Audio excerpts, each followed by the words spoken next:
Сот баягы эле бийликтин заказын аткарып атат.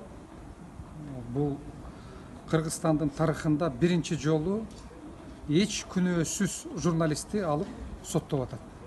Бул азыркы бийликтин УКМКнын соттордун адилеттүүлүктү, калыстыкты тебелеп тепсеп атканынын далили болуп эсептелет.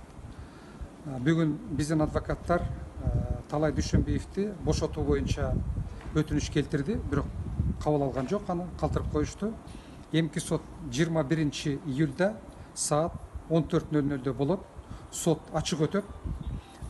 Урматтуу журналисттер, урматтуу жарандык коомдун өкүлдөрү, бардыгыңарды ушул биринчи Кыргызстандын тарыхында журналистти, телекомпаниянын башчысын түрмөгө камап алып соттоп аткан сотко чакырабыз.